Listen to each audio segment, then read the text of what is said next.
The journey to the Holy Land, a legacy etched in blood and faith. The world was ablaze with the echoes of faith and warfare when Jean de Joinville, a knight of noble blood and steadfast devotion, penned his recollections.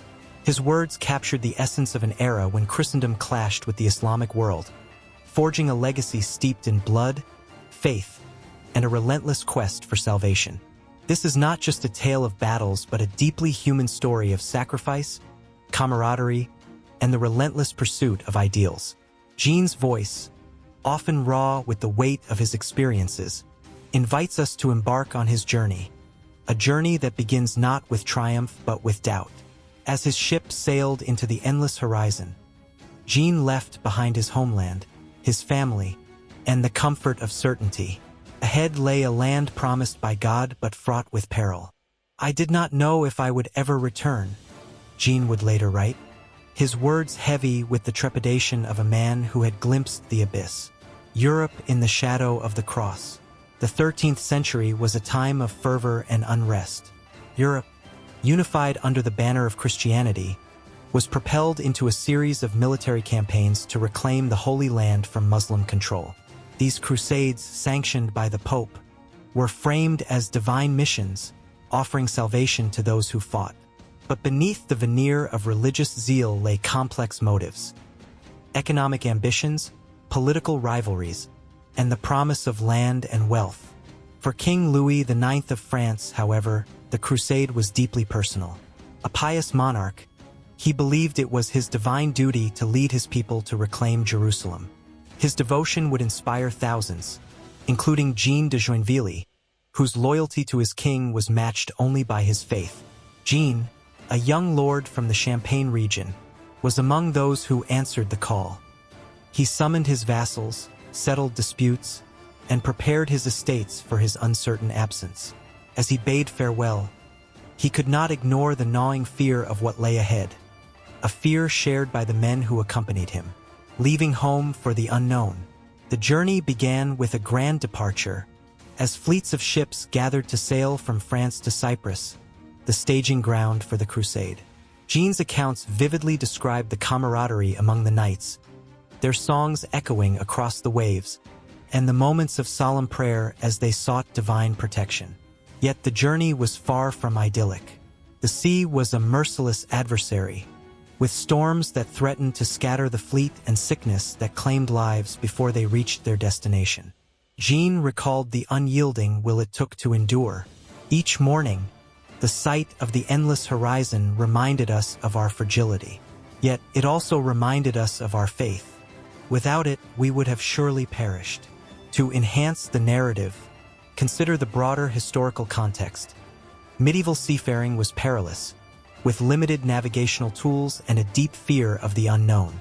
The ocean represented both a physical and metaphysical barrier, an abyss that tested the mettle of those who dared cross it. A land of preparation and despair. When the fleet finally reached Cyprus, they found the island bustling with crusaders from across Europe. It was a place of respite and preparation, but also one of excess and despair. The knights spent weeks resupplying their ships, training for battle, and grappling with the grim reality of their mission. Jean's personal reflections during this time offer a glimpse into the psychological toll of the crusade.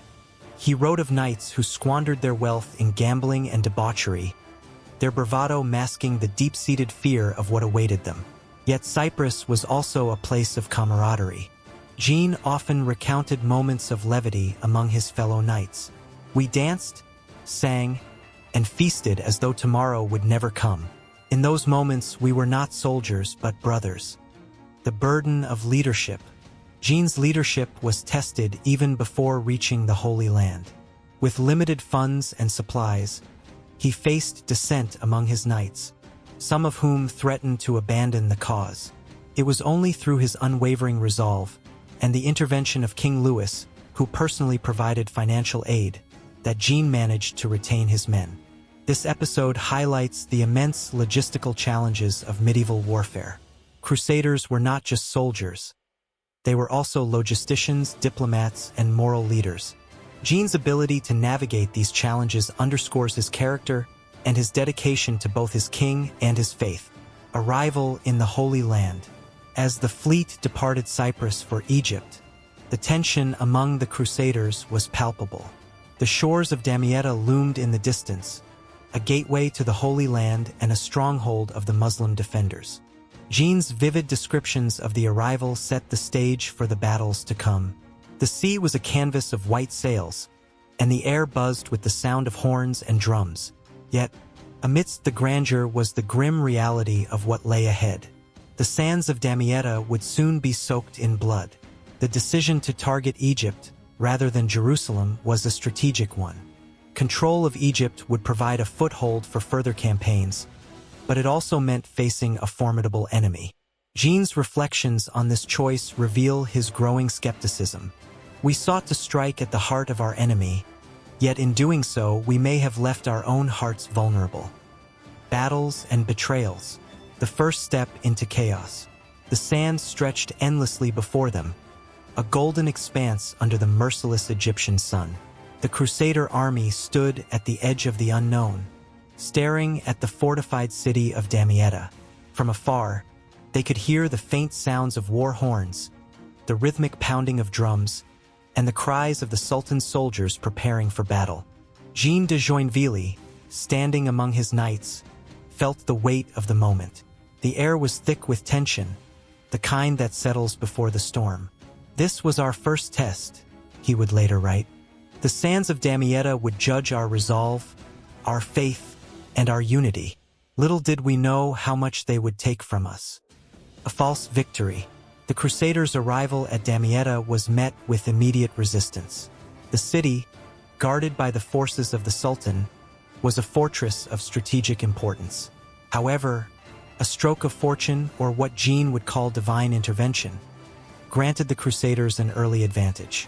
The Sultan, gravely ill, was unable to command his troops effectively. Messages sent by carrier pigeons warning of the Crusaders' landing went unanswered. This disarray led to the sudden abandonment of the city by the Muslim forces, allowing King Louis IX and his army to occupy Damietta with little resistance. "The city fell into our hands without the shedding of blood," Jean recounted. "It was a triumph so effortless that it felt like a gift from God. But this victory came with its own set of challenges. The Crusaders, overwhelmed by their success, grew complacent. Instead of fortifying their position, they indulged in the spoils of war. Supplies meant for the campaign were squandered, and discipline within the ranks began to waver. From a historical perspective, this moment underscores the logistical and moral struggles faced by medieval armies. While victories were celebrated, the inability to maintain order often led to disastrous consequences. Ambition over reason. After securing Damietta, the Crusader leaders faced a crucial decision. Should they consolidate their hold on Egypt or press forward to Cairo, the heart of the Sultanate? Jean describes the heated debates that ensued among the barons. The Count of Brittany and other seasoned commanders argued for caution, advocating for the establishment of a strong base in Damietta. But King Louis, influenced by his brother Robert of Artois, insisted on marching toward Cairo. "If you wish to kill a snake, you must crush its head," Robert declared. Jean's personal reflections on this decision reveal his growing doubts about the campaign's direction. While loyal to his king, he could not ignore the logistical challenges and the ominous signs of overconfidence within the army. "It was a bold decision, but boldness without wisdom often leads to ruin," he wrote. A deadly reckoning. The march to Cairo was fraught with challenges. The Crusaders faced a harsh environment, with swamps, disease, and dwindling supplies taking their toll on the army. The Nile, which had been their ally in providing water, now became an obstacle as the Sultan's forces used it to their advantage. The pivotal moment came at Mansoura, where the Crusaders encountered a well-organized Muslim army. The battle began with initial success, as Robert of Artois led a daring charge that broke through the enemy lines. But his impetuousness proved fatal. Ignoring orders to wait for reinforcements, Robert pressed forward, only to be surrounded and overwhelmed by the Sultan's forces. His death marked a turning point in the battle. Jean's account of the chaos that followed is both harrowing and reflective. The battlefield became a sea of blood and despair. Knights who had once laughed and feasted now lay lifeless, their banners trampled into the mud. I fought not for victory, but for survival. This moment offers a deeper exploration of the psychological toll of war. Jean's narrative goes beyond the physical horrors to capture the emotional devastation of losing comrades and the realization of their own mortality. A costly mistake. As the Crusaders retreated to Damietta, they found themselves trapped. The Sultan's forces had cut off their supply lines, and disease began to ravage the army. The once confident knights were now reduced to desperate men, haunted by the specter of death. Jean describes the moment when the Crusaders' hopes were shattered. The Sultan's emissaries approached under a banner of truce, offering terms of surrender. We had no choice but to agree, yet their betrayal was swift and merciless. The Sultan demanded the return of Damietta in exchange for the lives of the Crusaders. When the city was handed over, the Muslim forces reneged on their promise, capturing King Louis and many of his knights, including Jean. This act of betrayal underscores the brutal realities of medieval warfare, where honor and chivalry often gave way to pragmatism and survival. Reflections on loyalty and sacrifice. As a prisoner, Jean had time to reflect on the campaign's failures and the cost of loyalty. His writings reveal a man torn between his devotion to his king and his disillusionment with the Crusades' purpose. We fought for God, but at what cost? Was our suffering truly His will, or was it the result of our own arrogance? Jean's reflections offer a poignant commentary on the human condition, exploring themes of faith, duty, and the consequences of blind ambition. The Sultan's perspective. To add depth to the narrative, this section delves into the perspective of the Muslim forces. The Sultan's army, though victorious, also bore the scars of war. The decision to betray the Crusaders was not taken lightly but was driven by the need to secure Egypt's sovereignty. This balanced portrayal humanizes both sides, highlighting the shared struggles and sacrifices of those caught in the crucible of war. Trials of survival. The breaking point. The night air was heavy with despair as the Crusaders lay huddled in their makeshift camp. The Nile flowed silently nearby, its waters a grim reminder of their plight. Disease festered, supplies dwindled, and the once proud army was reduced to mere shadows of its former self. Jean de Joinville, now a prisoner of circumstance rather than war, reflected on their predicament. His words capture the gravity of the situation. The promise of glory had faded. All that remained was the will to survive, and even that was slipping away. The ravages of disease. The Crusaders' retreat from Mansoura marked the beginning of their greatest challenge: survival. The march back to Damietta was grueling, with the army plagued by disease and starvation. Jean's vivid descriptions paint a harrowing picture of their suffering. Our flesh withered under the relentless sun, and our gums rotted from scurvy. Every step was agony, yet we pressed on, driven by a faint hope of salvation. From a historical perspective, disease was a common killer during medieval campaigns. Lack of sanitation, contaminated water, and malnutrition created the perfect conditions for outbreaks. For the Crusaders, these factors were compounded by the unrelenting heat and hostile environment of Egypt. Jean's reflections add a deeply personal dimension to this ordeal.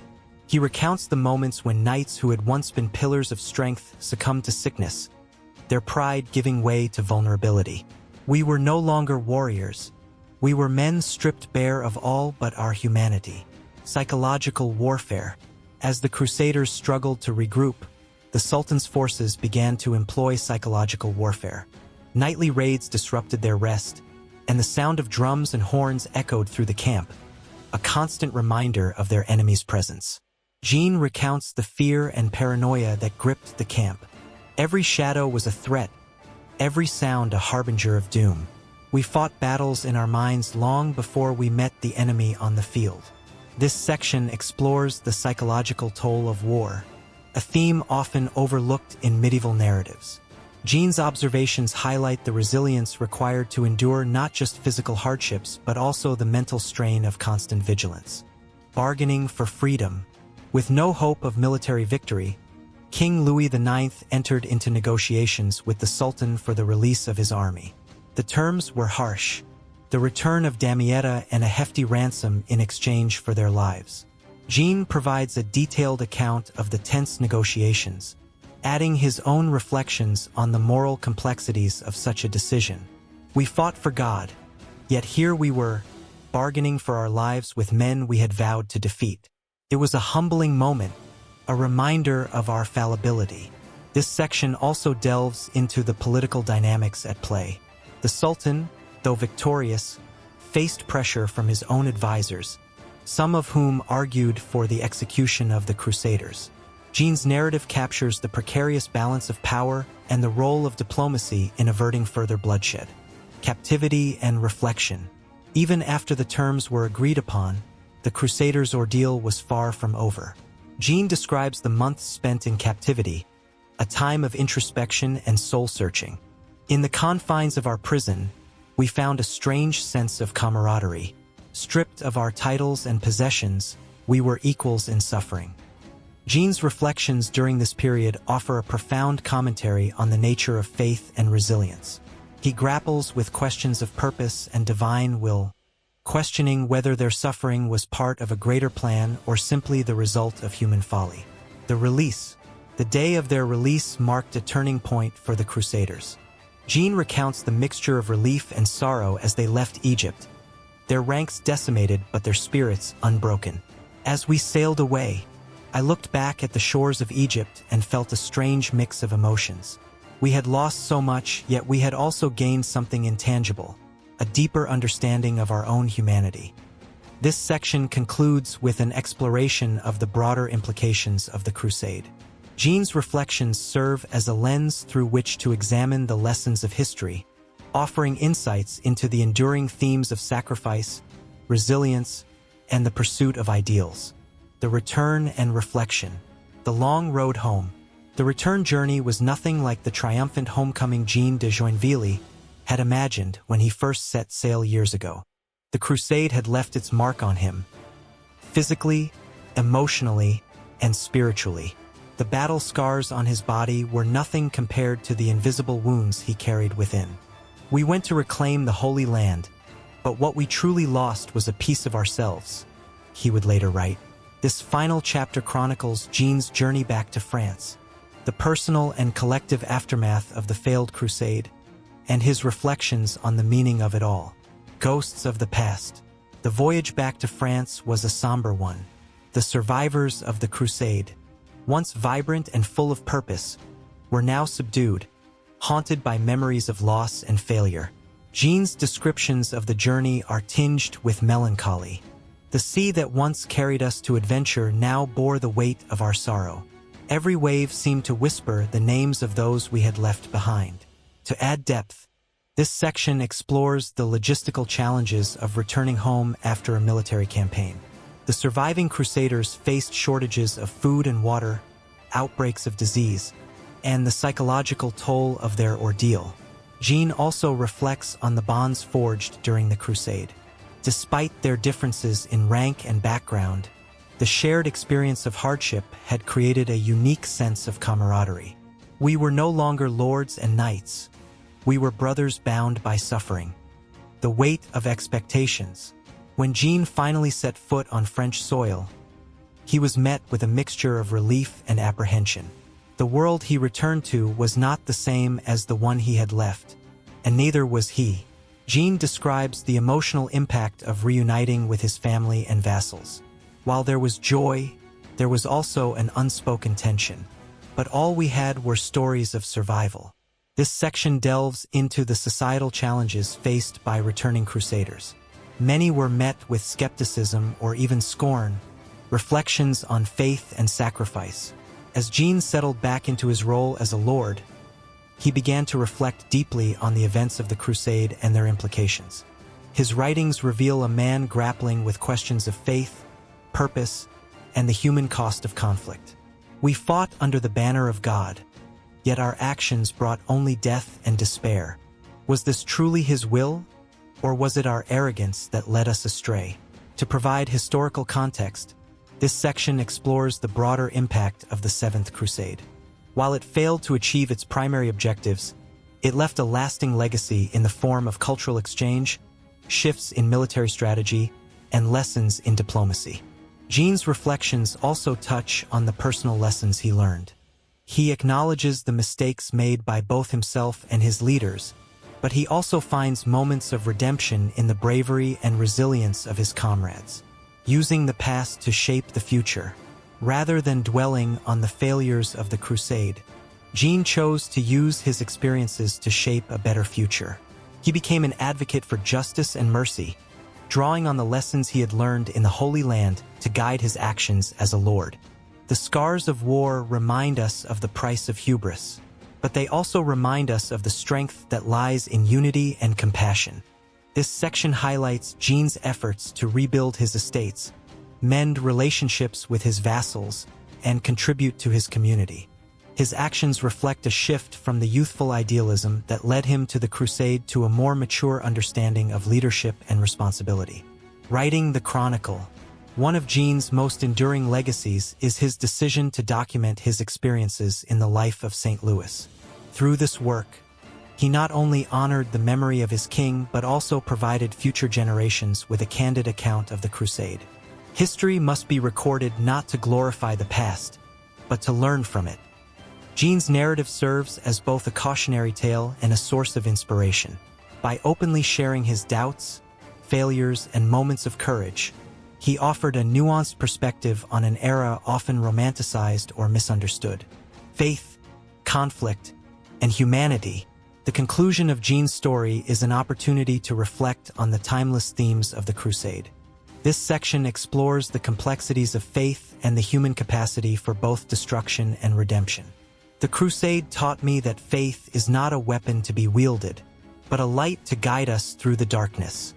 From a historical perspective, this section examines the legacy of the Crusades as a whole, including their impact on the relationship between Christianity and Islam, the development of European identity, and the lessons they offer for modern conflicts.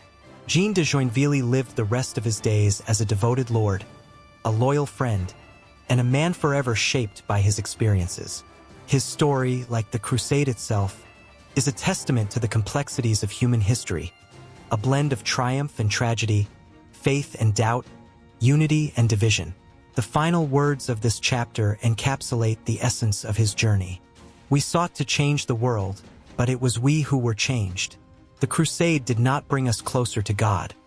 It brought us closer to understanding the frailty and resilience of the human spirit.